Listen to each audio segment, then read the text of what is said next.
A dog nobody wanted stood at the edge of a cliff staring at empty hills as if they were full. Rose Mercer watched it from the wagon and felt her breath catch. Every rancher in Durango had laughed at the scruffy thing. But it wasn't looking at nothing. It was looking at something only it could see, and soon so would they. The autumn morning broke cold and clear over the foothills outside Durango. Eli Mercer hauled feed sacks while his wife Rose mended a fence rail. An old herder leaned on the gate and said something Rose never forgot. "Folks judge a creature by its looks, missy. Worth ain't in the coat, it's in what the animal knows." Eli chuckled and kept working. Rose paused, the herder's words settling somewhere deep, and watched a hawk circle the ridge they could not yet name. The Mercers had come west 2 years earlier, with little more than a wagon, a milk cow, and a dream stitched from borrowed money. Their 40 acres sat hard against the rocky foothills, where the soil turned to stone a foot down and the wind never rested. Eli was 31, broad through the shoulders, slow to anger and slower to give up. Rose was 24, quick-eyed and quicker-minded, the kind of woman who noticed the things other people walked past. Their cabin was small but tight, chinked against the cold, with a single window facing the hills. Each morning Rose fed the chickens and skimmed the cream while Eli tended the few cattle they could afford. It was a thin living. The neighboring ranchers ran sheep by the hundreds, and their wool went to the railhead in long, fat bales that fetched good money in the eastern markets. The Mercers had managed only a handful of cattle and a debt that grew heavier each season. "We need something more," Eli admitted one evening, turning his coffee cup in his rough hands. "Cattle alone won't carry us. Not on this ground." Rose had been saying the same for months, gently, the way she said most hard things. The Pruitts run sheep, so do the Callaways. Land like ours, rocky, steep, sheep do better than cows on it. Sheep need watching every hour. They wander, they spook, they die of looking at a thundercloud wrong, Eli sighed. And a good herding dog costs more than we've got. A trained one, anyway. That was the trouble. A proper sheepdog was worth a season's wages. The ranchers guarded their working dogs like gold, breeding them careful and selling the pups dear. The Mercers couldn't dream of it. Still, Rose kept a list in her head of every animal, every tool, every scrap of fortune that might tip them toward solid ground. She watched the established ranches the way a student watches a teacher, learning the rhythm of the work, the shearing, the lambing, the long, patient hours. That week they drove the wagon to the Callaway place to trade eggs for nails and salt. The Callaway yard was full of dogs, sleek and clever-eyed, circling the pens with easy confidence. And off to one side, tied to a post and ignored by everyone, sat a creature so odd-looking that Rose stopped walking the moment she saw it. The dog was a mess. Its coat grew in uneven, shaggy clumps, gray and brown and dirty white, all at once matted around the legs. One ear stood up, the other flopped. Its body was lean and a little crooked, too long in the back, with great clumsy paws and a tail that curled the wrong way. It looked, Eli said later, like 3 different dogs sewn together by a man in the dark. "That one?" Old Man Calloway snorted when Rose pointed. "Found him half-starved up near the high passes a month back. Tried to work him. Useless. Won't herd, won't guard, won't do nothing but stare at the hills all day like he's waiting on somebody." He spat. "Was gonna run him off. You want him, he's yours. Free. Saves me the trouble." Rose looked at the dog. The dog looked at the hills. And something in her went still. "Rose!" Eli's voice carried a warning she knew well. "We can barely feed ourselves. A dog that won't work is just another mouth." She knew he was right. That was the maddening thing about Eli. He was so often right, in the plain arithmetic of survival. A useless dog ate as much as a useful one. They had counted every pound of flour twice this winter. Bringing home an animal that even seasoned ranchers had given up on was not the act of sensible people. But she crouched down anyway, slow, the way the old herder had taught her to approach a nervous creature.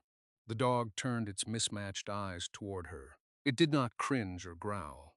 It simply studied her, patient and unhurried, and then turned back to the hills as if it had more important business there. "Look at him, Eli," she said quietly. "He's not staring at nothing. Watch his eyes, they move. He's tracking something." Eli crossed his arms. "He's a half-wit dog daydreaming. Calloway's run sheep 30 years. If he says the animal's useless, the animal's useless." Calloway said he found him up near the high passes, half-starved. Rose kept her voice even. What was a dog like this doing up there alone? Dogs don't climb into rough country for no reason. Somebody trained him, or something's pulling him, or he got lost and near died of it. Maybe. She reached out. The dog let her touch the matted fur at its neck. Beneath the tangles she felt the knobs of its spine too prominent, and her heart pinched. He's been through something, and nobody here wants him. Eli looked away, toward their wagon, toward the long road home and the ledger of debts waiting in the cabin drawer. "Wanting to save every sorry creature won't keep a roof over us. I love that about you, I do. But love doesn't pay the railhead. I'm not asking to save every creature, just this one." She stood, brushing dust from her skirts, and met her husband's eyes. "Calloway's giving him away. He costs us nothing but scraps we'd throw to the chickens anyway. And if I'm wrong, if he really is useless, then we've lost a few weeks of table leavings. But if I'm right, Eli, if there's something this dog knows." Eli was quiet a long moment. The wind moved through the Calloway yard, and the strange dog lifted its nose to it, reading the air with an attention that no daydreaming animal ever showed. "You really believe he's watching something?" Eli said. It wasn't quite a question. "I do," Rose said. "I truly do." Eli let out a long breath and shook his head, but a reluctant smile tugged at the corner of his mouth. "All right," he said. "All right, Rose, we'll take the ugly beast home. But the first time he so much as looks at a chicken funny, he's sleeping in the barn." Rose was already untying the rope. The dog rose to its feet, stretched its crooked back, and walked beside her to the wagon without being led, as though it had decided something too. Calloway watched them go with the satisfied look of a man who had unloaded his trouble onto fools. They named him Patch for the mismatched colors of his coat. He rode home in the wagon bed, facing backward the whole way, eyes fixed on the receding hills. That first night, Rose sat on the cabin step long after Eli had gone in. Patch lay at her feet, and she worked the mats from his coat with a comb and patient fingers, talking low to him the way she'd once talked to her own worries. "You and me," she murmured. "We're both things folks looked past. I know what that's like." She'd been the youngest of 7, the overlooked one, the dreamer her family teased. "But I see you, and I think you see more than any of them." Patch leaned his clumsy head against her knee. Something passed between them, quiet and certain, trust. The first weeks with Patch were a study in contradictions. He would not herd. The Mercers had no sheep yet, but they had their handful of cattle, and Eli tried, half hoping, to see whether the dog might move them. Patch ignored the cattle entirely. He sat at the edge of the pasture and stared past them at the hills, ears twitching, nose working the wind. "Useless," Eli pronounced, but without much heat now. The dog had grown on him in the small ways dogs do. Patch slept across the cabin doorway each night like a guardian, and he had a habit of resting his great clumsy head on Eli's boot in the evenings that made it hard to stay annoyed. What Patch did do was watch. He watched the hills with a devotion that bordered on the strange. Every morning he trotted to the same spot at the edge of their land, where the ground began to climb toward the rocky foothills, and there he sat for hours, gazing northwest toward a jumble of red stone bluffs that the locals called the Broken Wall. It was bad country up there, everyone said. Steep, dry, a maze of dead-end canyons where a man could lose himself and never come out. No one ran stock in it. No one went at all. Rose began to watch the dog watch the hills. "He always faces the same way," she told Eli over supper. "Northwest, toward the Broken Wall. Day after day. It's where Calloway found him. He's homesick for wherever he came from." "Then why didn't he run back? He's free to." "We don't tie him." Rose pushed her stew around the bowl. "He stays with us." "But He watches that ridge like it's calling him. Eli only shrugged, but Rose noticed he glanced northwest himself when he stepped out the next morning. The dog's other quirk emerged slowly. Patch had an uncanny gentleness with frightened things. When a barn cat birthed kittens in the hayloft and one tumbled out, mewling in terror, Patch carried it back in his mouth so softly that the kitten quieted at once. When the milk cow took sick and grew skittish, it was Patch lying calm in her stall that settled her. He had no drive to chase or dominate. Instead, he had a stillness that seemed to spread to every animal near him, a quiet that made nervous creatures trust him. "That's not useless," Rose said, watching him soothe the cow. "Calloway wanted a dog that nips and drives. Patch isn't that. He's something else. Something else doesn't have a name in the sheep business," Eli said. But he was watching too, and thinking. The season turned colder. The Mercers' debts pressed harder. One gray afternoon, Eli rode into Durango to ask the bank for more time and came home with his jaw set tight and his eyes fixed on the floor. Rose did not need to ask how it had gone. She set a plate in front of him and sat down close. "They'll give us till spring," he said finally. "After that, if we can't show real income, they take the land." The words fell into the cabin like stones into a well. Spring, a few short months. They had no flock, no wool, nothing but a few cattle and a strange dog who stared at forbidden hills. That night, Rose could not sleep. She lay listening to the wind and to Patch's slow breathing in the doorway, and she thought about the old herder's words. "Worth ain't in the coat, it's in what the animal knows." She thought about the way Patch faced northwest every single day with the patience of something that remembered. In the morning, she made up her mind. "I want to follow him," she told Eli at breakfast. "Patch. I want to see where he goes when he stares at that ridge. I want to let him lead and just follow." Eli set down his cup. "Into the broken wall?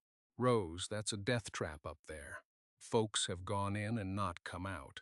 Folks who didn't have a guide." She nodded at the dog. "He came down out of that country alive and half-grown. He knows it. I'd stake our land on it." She caught herself and gave a small, sad laugh. "Which I suppose is exactly what we'd be doing." Eli rubbed his face. He was tired, tired of arithmetic that never balanced, tired of the bank, tired of telling his wife no. And some part of him, the part that had crossed a continent on a dream, was tired of not believing in anything. "If we go," he said slowly, "we go together, and we go careful, rope, water, supplies. We turn back the moment it gets foolish." Rose was already reaching for her coat. They set out 2 days later, when the weather promised clear, leading their steediest horse, packed with rope, canteens, dried meat, and blankets enough for a night if it came to that. Eli had told their nearest neighbor where they were headed, just in case, and the man had looked at them like they'd announced plans to walk off the edge of the world. Patch understood at once that something had changed. The moment Rose clipped a long lead to his collar, not to restrain him but simply to keep contact, the dog's whole bearing transformed. The aimless quality fell away. His crooked spine straightened, his floppy ear came halfway up, and he stepped off toward the northwest with a purpose so clear it raised the hair on Rose's arms. "Look at him," she breathed. "Look at him, Eli. That's not a lost dog. That's a dog going home." They climbed. The first miles were easy enough, the land rising in long grassy swells dotted with juniper. But as they neared the red bluffs of the broken wall, the country grew harsh and broken, exactly as its reputation promised. The trail, if it was a trail, vanished into a chaos of fallen rock and steep dry washes. Twice Eli stopped, certain they'd reached a dead end, a sheer wall of stone with no way through. Both times Patch tugged gently against the lead, turned them toward what looked like solid rock, and revealed a fold in the cliff, a narrow passage hidden by an overlapping shoulder of stone, invisible until you stood directly before it. "I'd have sworn that was a wall," Eli muttered, leading the horse through a gap barely wide enough for its packs. "I'd have turned us around right here." "He knows the way," Rose said. "He's known it all along, the passages twisted and climbed." The walls rose so high that the sky became a winding ribbon of blue far overhead, and the air went cool and still in the shadowed canyons. The Mercers spoke in low voices, awed by the silence. Patch never hesitated.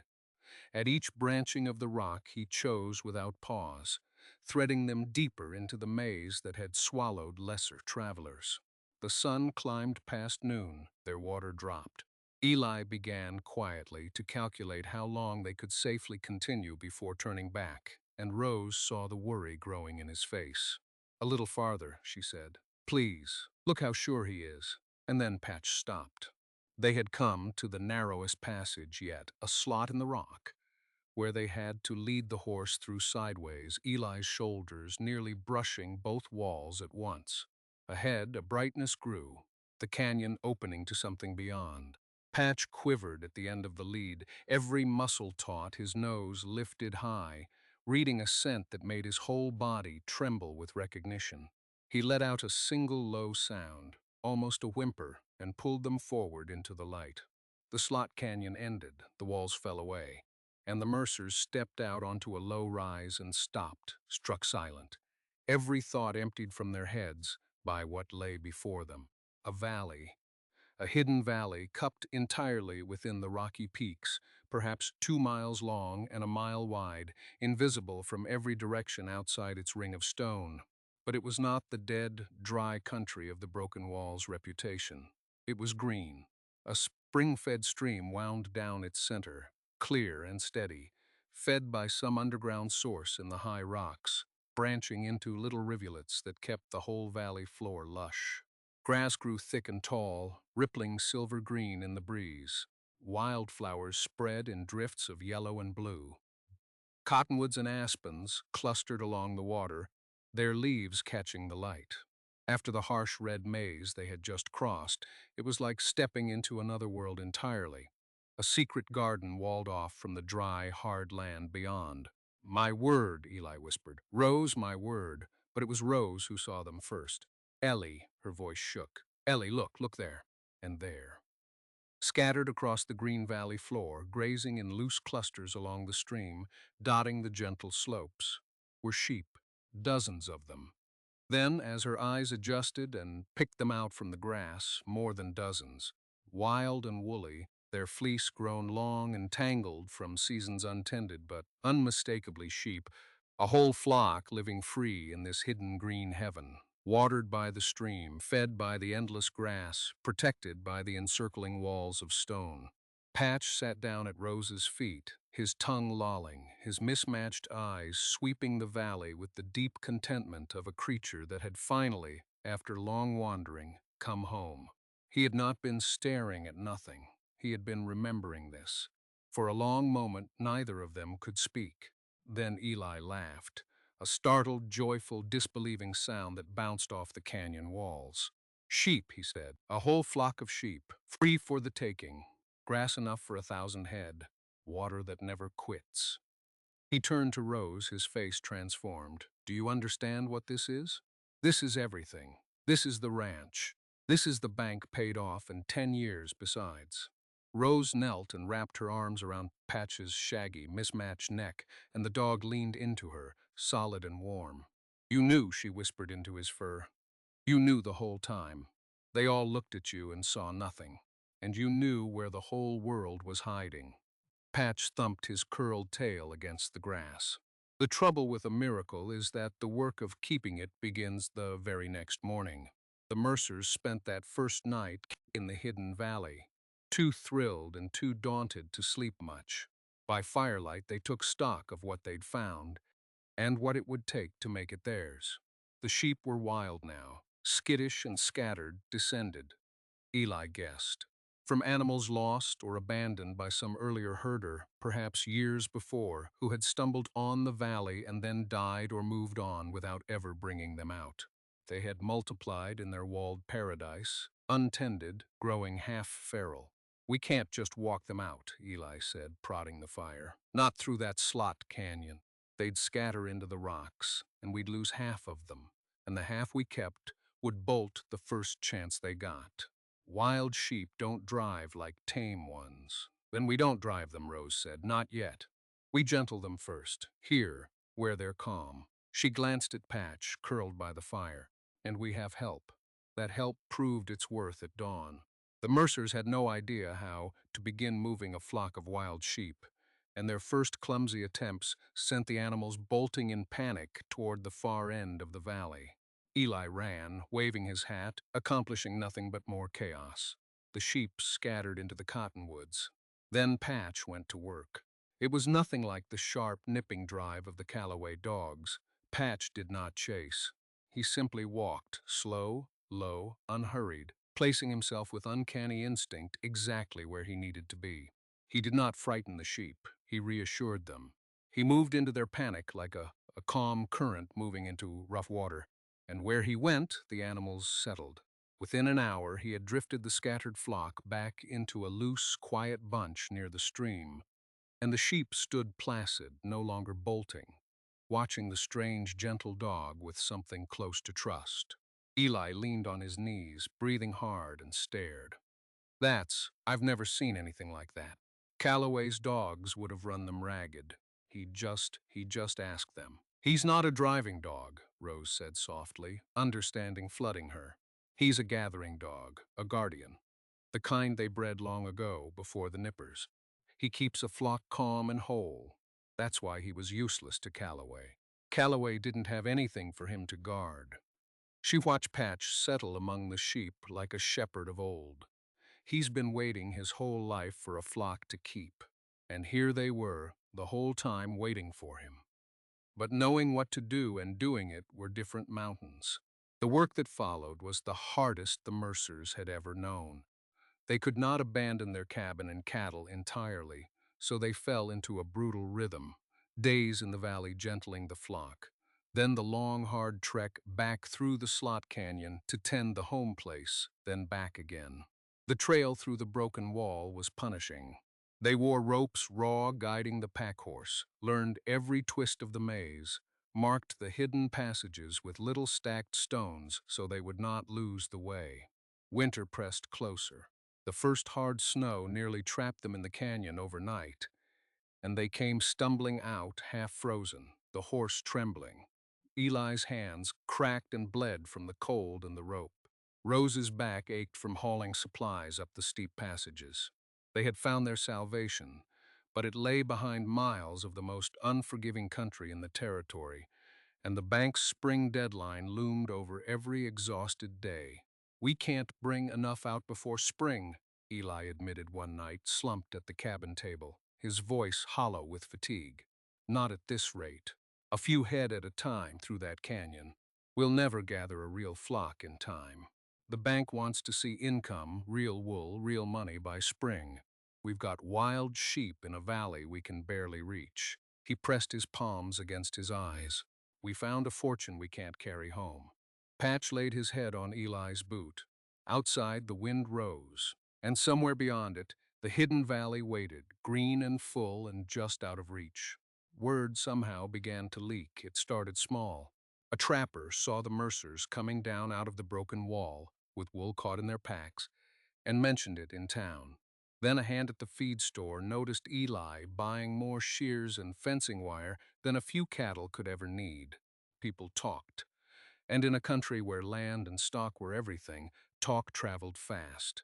The man it traveled to was Hollis Vane. Vane owned the largest spread south of Durango, and he had a reputation for getting whatever caught his eye. He had tried, years back, to buy the Mercers' 40 acres for a pittance when they first arrived, green and struggling, and he had not forgotten being turned down. Now he rode out to their place one cold afternoon, sitting tall on an expensive horse, and looked down at Eli with a thin smile. "Here you've been spending a lot of time up in the broken wall," Vane said. "Strange country for a man with cattle to feed down here." "Our business is our own," Eli said evenly. "Course it is. Course it is." Vane's eyes drifted to the wool caught in the corral fence, to the new shears leaning by the barn. "Only, see, I happen to hold the paper on a fair piece of the range up that way. Old grazing claims. Most folks forgot 'em, but I keep my records." His smile widened.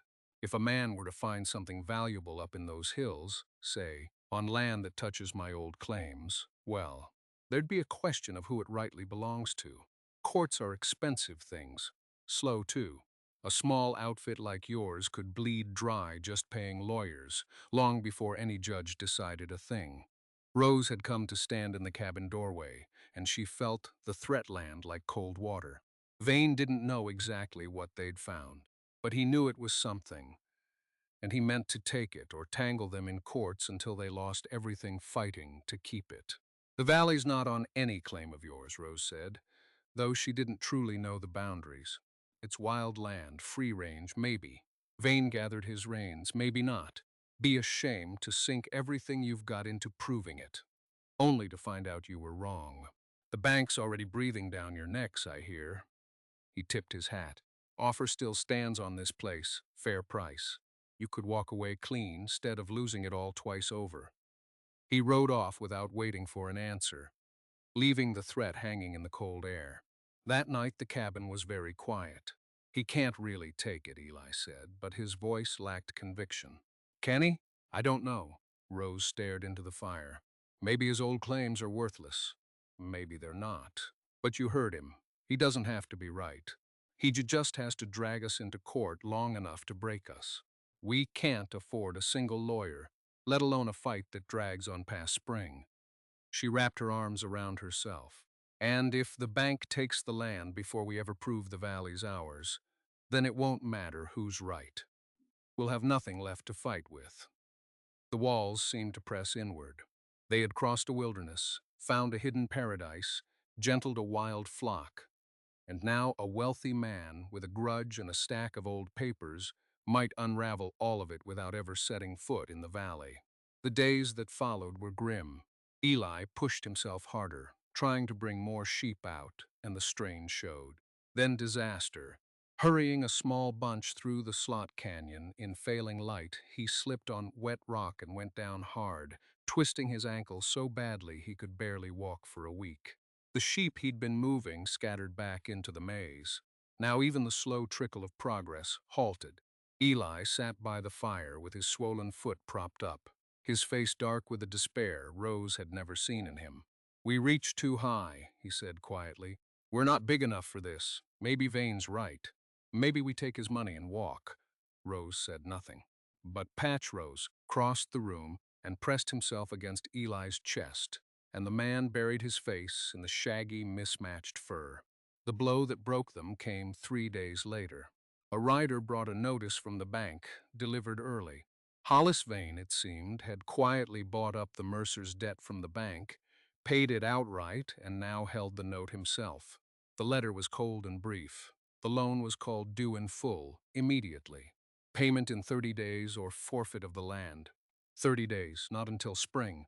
30 days in deep winter with Eli barely able to walk, the slot canyon choked with snow, the wild flock scattered and no possible way to gather, shear, drive, and sell enough wool to raise the money in time.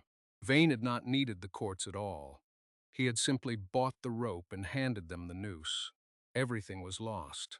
Rose walked out into the snow that night and stood alone beneath the hard, bright stars, and for the first time since they'd come west, she let herself weep. It had all been so close. She could still see the valley green in her mind, the stream catching the light, the flock drifting calm under Patch's gentle care. She had been so sure. She had staked their land on a strange dog's stare, and she had been right about the dog, gloriously, impossibly right, and it would not be enough. Being right wasn't enough. The world did not reward the overlooked and the patient.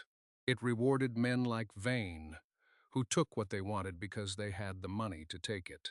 Patch came and sat beside her in the snow.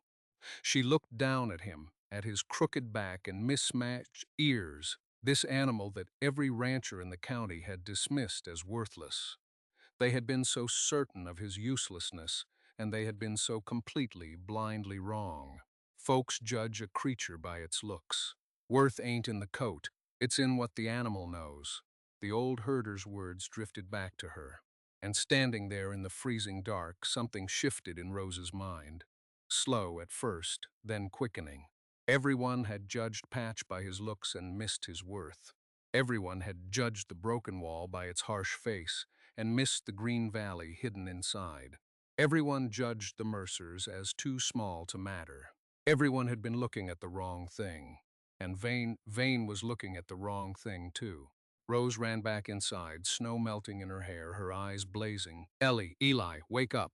Vane bought our debt. He thinks he's trapped us. But think, why did he do it?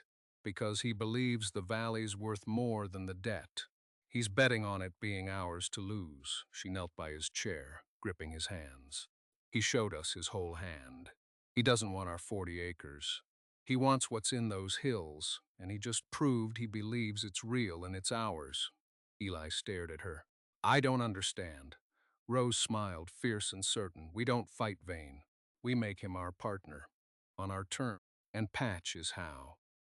The plan was audacious, and it depended on three things: the truth about who owned the valley, the worth of what lived in it, and a dog that every expert in the county had judged worthless. Rose laid it out by firelight, and as she spoke, the despair drained from Eli's face and something hungry and hopeful took its place. First, the law. They could not afford a lawyer, but they could afford the price of one careful day at the county land office in Durango. Rose made the trek herself, 2 days through cold but passable lower country, and bent over the dusty plat maps until her eyes ached. What she found made her heart sing. Hollis Vane's old grazing claims were real, but they lay well to the south of the broken wall. The hidden valley sat squarely on unclaimed federal range, open to homestead and grazing by anyone with the will to file. Vane's papers touched nothing. His threat of endless courts had been pure bluff, a wealthy man's bluff, meant to frighten people too poor and too frightened to check. But the debt was real. 30 days, now 26, and no way to raise the cash from scattered wild sheep. So Rose turned the bluff around. She rode, alone deliberately, letting herself be seen, to the Callaway place, and then to the Pruitt place, the two biggest sheep outfits in the valley. To each she told the same careful, honest story. The Mercers had located a substantial wild flock on open range, with grass and water enough for many times their number here, walled safe from predators and weather. They were looking, she said, for partners. Men who knew wool. Men with the hands and the capital to build a great shared operation, and who would rather work with the Mercers than watch Hollis Vane swallow the whole prize alone. She mentioned Vane by name. She mentioned that he'd thought the find worth buying their debt to seize. She let the established ranchers, men who had their own long histories with Vane's grasping ways, draw their own conclusions about how valuable a thing must be if Vane wanted it that badly, and how satisfying it would be to get there first. Callaway, in particular, listened with narrowing eyes. "You're telling me," he said slowly, "that scruffy, useless mutt I gave away for free actually found a flock." "Let us straight to it," Rose said. "Through country no man could navigate. Gathered the wild ones gentle as lambs when our hands couldn't. The dog you couldn't use, mister. Callaway is the finest gathering dog in this territory. He simply needed the one thing you didn't have. A flock worth keeping." Word of that spread too, and it spread to Vane. The confrontation came on the 20th day in the Durango land office itself, where Rose had asked all the parties to gather. Vane, Callaway, Pruitt, the land agent, and a banker she'd quietly courted with the story of the valley. Eli stood at her side, leaning on a cane, his ankle still tender. Patch sat between them, shaggy and mismatched and utterly calm, drawing curious looks from every man in the room. Vane arrived expecting surrender. He found instead a room arranged against him. Rose spoke plainly. The valley, she announced, laying the certified plat map on the table, sat on open federal range, not on any claim of Mr. Vane's, as the records plainly showed. The land agent confirmed it with a nod. Vane's face went tight. "The Mercers," Rose continued, "are filing a grazing claim on that range today. And we've formed a partnership, ourselves, the Callaway outfit, and the Pruitt outfit, to develop it together. 3 families, combined capital, combined herds.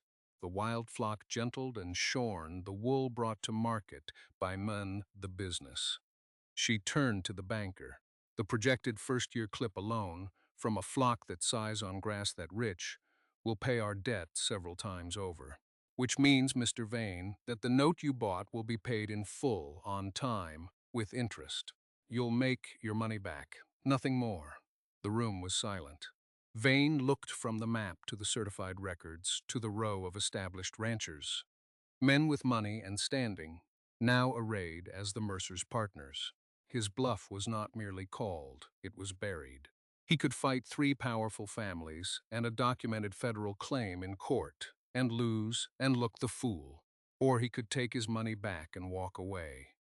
You could still try the courts, Rose said quietly, but you'd be fighting all of us now, and the records are plain. You'd spend a fortune to lose. She paused and offered him the one thing that let him keep his pride. Or you collect your debt repaid in full, as agreed, and we all part square. The choice is yours, Mr. Vane. For a long moment, Vane said nothing. Then his thin smile returned, this time rueful. He was a businessman before he was a bully, and he knew a losing hand when the cards lay face up before him. I'll take repayment, he said stiffly, in full, by the date. He gathered his hat, paused at the door, and looked back at Patch with grudging wonder. All this over a dog. He shook his head and left. It worked. All of it worked. The spring that followed was the busiest and most joyful the Mercers had ever known. The partnership poured hands and resources into the hidden valley.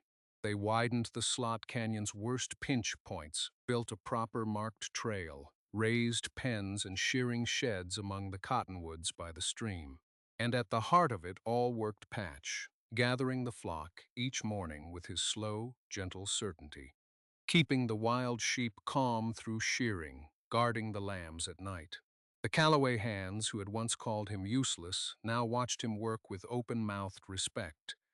And Callaway himself admitted, gruff and red-faced, that giving that dog away was the worst trade he'd ever made.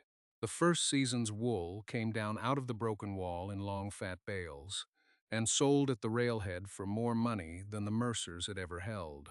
The debt was paid, Vane collected and tipped his hat, and that was the end of him. The partnership prospered, and the 40 hardscrabble acres the Mercers had nearly lost became the gateway to the richest wool operation in the county. It had all turned on a dog nobody wanted, and a woman who looked closer than the rest. A year later, Rose stood at the edge of the hidden valley in the golden light of an autumn morning, just as she had once stood, watching a strange dog stare at empty hills. Below her, the valley spread green and thriving, the flock grown great and gentle, the stream catching the sun, the shearing sheds humming with happy work. Eli came up beside her, sound on both feet now, and slipped his arm around her. And there, on the rise where the grass met the stone, sat Patch. Older now, his muzzle going gray, his coat as mismatched and shaggy as ever. He was watching the hills again, calm and content, keeping his flock. He had never been staring at nothing. He had been waiting for someone to finally see.